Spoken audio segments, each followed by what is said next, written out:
Dave the motherfucking Rave on tour, yeah. This is my spot. It's David, I in Peru. I think I found a good new spot. This is quite good. I do what I should. Yeah. Yeah. Janefield over there where I used to live. Criffle there. King motherfucking Criffle. He's the fastest man ever to have walked up Criffle on Strava.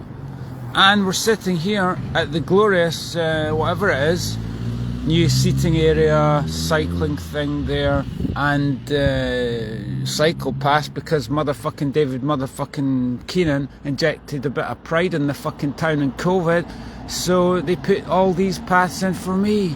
Yeah, it's all mine. Scotland is all mine. You feel it, kind of like fucking Scarface when he goes, it's all mine. Yeah, the bit when he was like snorting the coke at the table was really quite good, wasn't it? And Michelle Pfeiffer. That was really quite good. The bit at the end where he's come on, I'll take you all motherfuckers on, or whatever it was. We've got the convent up there, and we got King Criffle here. We got King Criffle here, Criffle there, the convent there. Magdalene Sisters back in the day. I know someone who was in there. Yeah, I remember back in the day when I was cycling up Convent Hill. What's Corbury Hill? What is it? I was cycling up the hill, right, towards the convent, right, just cycling as I do. This is what we do. This is the game. Get in the game, to quote Michelangelo Bettio. Yeah. I could talk about something to do with that as well, that statue, but anyway, I digress, right? So cycling up the hill, no dragon soup. Listen to me, I'm just so intoxicated in what I'm doing that I sound like I'm drunk, because I've reviewed some of these videos because I really love the sound of my fucking voice. Oh yeah. So when I listen back to my voice, I go, sometimes I sound like I'm slurring, like I'm drunk. Well, I think that would be the goal. Drunk and no drugs, Bez, yeah, yeah. I think that's what a performer needs to do, get out of his own way. I'm out of my own way. Oh yeah, and I've not even got warmed up with this year. So cycling up Corbury Hill, right, and I saw this, one of these lighting trucks and whatever, I was cycling up the hill, and this guy in the truck, right, he asked me, he literally goes, can you tell me where's the convent? Ah, you're right there, dude, just keep going, you know. Yeah, that's what he is. Yeah. Oh look, people are using the path. It's nice to see you walking the path. You want to hear about the path that I've walked? Yeah. You want to hear my stories about how I'm a local cycling influencer? Yeah, that was cool. Again, when the fucking show was on, the thing, all the cars going, because they were all going to see the cows and stuff, and it's like, fuck yous, I am the show. So I was the skateaway girl, and I cycled down here, no-handed, and I'll look at me, and yeah. And along Pleasance Avenue, I've talked about this before, but I'll say this a fucking million times, is the glorious plane flying in the sky, flying high in the sky, as Iron Maiden said, right? Like an eagle flying high in the sky, I'm gliding in the beautiful sky. It's such a clear day. I'm flying in the beautiful sky. Right? And the guy asked me, we've had lots of movie things happening around the area, haven't we? Remember what was the other one? Thing about the decoy bride, and what's his name, that guy that walks around the street with the presents, right? That dude, I ken him, I've spoken to him a few times, right? Him, he was like an extra in the decoy bride and all that. It's like, and I bumped into him a few times, right? That was an interesting one. Back at school, I picked, see, this is what I'm trying to say about my life, it's all meant to be, yeah. Because what happened was, back when I was at school, work experience, you had to do that. And what did I choose to do? Radio Solway. And that dude, I worked with him, really out of my depth, really intimidated. But again, you look back and you got all these experiences help make you the man that you are. The man I am. Remember Lachlan, you did that tune for that film? The man I am, man I am. And as I've said before, my sister didn't like me becoming the man that I was destined to be. She wanted me to be eternally 10 so she could control me, you know what I mean? But I'll speak positively on my sister, right?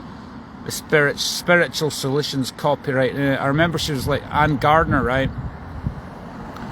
And they used to walk past that, right? See, obviously she's 7 years older than me, so she'd come to my house all the time with her older, you know, with her friends, older sister with her friends, and like, oh, let's just like play with wee Dave. Oh, wee Dave, isn't he cute? Like he's some wee fucking teddy bear, fucking witches, a lot of them, you know what I mean? But it helped toughen me up. So who's winning now? But they used to go past that statue, right? And be like, what does that pose represent? What's the current mood? What's the feeling today? So they'd use their imagination. Then you fast forward and Dave uses imagination and it was shit on. So again, people are a bit, it's alright for me to be like that, but you're just David, younger brother. You're just eternally inferior to me. I think you'll find that I'm higher ranked in the spiritual realm, as I say. King Criffle, King motherfucking Criffle. And I guess this is the other thing, she'd probably take credit for my ascension, because it'd be like, oh right, well, I was your older sister and I taught you everything. I don't think so. I did everything I've done in spite of you, I think, because I didn't want to be like you, but I didn't have to try to be like you, because I am who I am. Most motherfuckers don't give a damn. I never wanted to be like you. I'm the way I am, right? Alright, so yeah, so let's just ponder this, have a lovely silence. Join with me in a moment's silence, spark up a joint and sit there for 30 minutes and ponder my 10,000 mile and COVID 8 double century rides. I think maybe that influence went out. I don't know, you know. This is why they put all this in, you know, to inject a bit of motherfucking pride in the place. So it's really quite spectacular as I sit here. It's like one big fucking movie. Like these YouTubers say, see when your life starts to feel like one big fucking movie, you're doing something right, yeah. Rico's is a place to be. That was another one. My ex used to go down to Rico's, right? She used to go down to Rico's. And I'm like, I get it now. I get it. Aye. There's a good wee vibe there, good buzz. That's where I'm going. It's like Postman Pat's talking to the women by now with the, you know, the horses at racks or whatever. It's, oh, you must be freezing down there. You know, interact with your fellow fucking human beings. Yes, it's still alright in this fucking lackluster.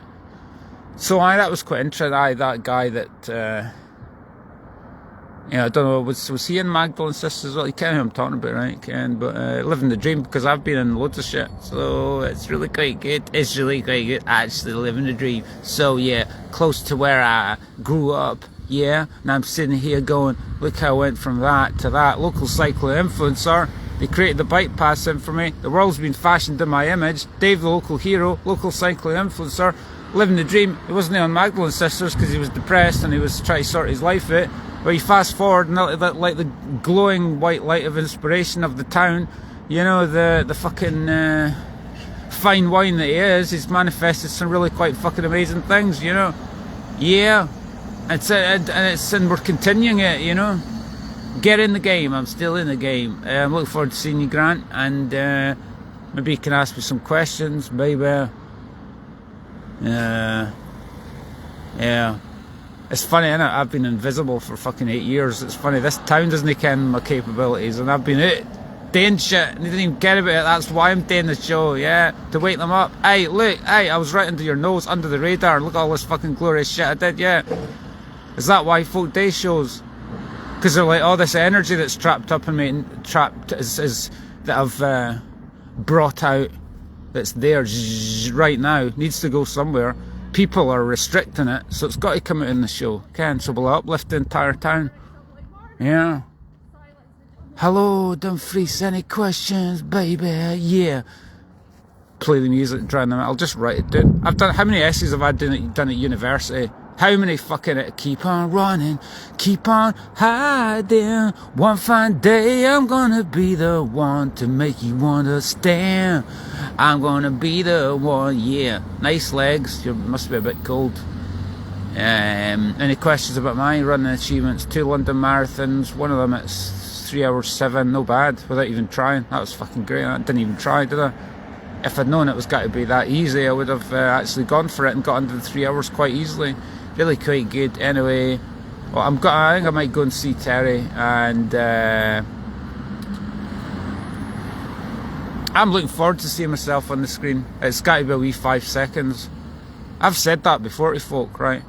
I've said, "Oh, you're looking forward to seeing me," you know, and da-da-da. And then he didn't show up, and you know, because that's just the nature of the thing. I might not be seen, I probably will not, but and then they're no interest in hearing the story about it. Oh, I was a behind the scenes star in one of these kid things, and it was like being a star. It was like, yeah, I brought this shit, and it was cool. It was like, not just me, but the folk were fucking saying, "Do you want the crew were going, oh, do you want me to get you some coffee?" And getting respect, yeah, because they're like, this guy's the real deal, yeah, he's served the shit before, he kens what he's doing, he's paid his dues, he's done the humiliation ritual, he's done the training and all that, and he's got the chance to show his talents there, you know what I mean? That's quite good, but I didn't get the chance to show my talents the way I could do, but, you know, nobody asked me. Do you want me, you know, show me your Max Kidd impression. Would you please quote from the American Bar Association Rules of Professional Conduct and Civil Logical Jealousy? They never asked me to do that, because, you know, I take a back seat, allow them to do what they're doing, you know what I mean? Like, but have a nice day, and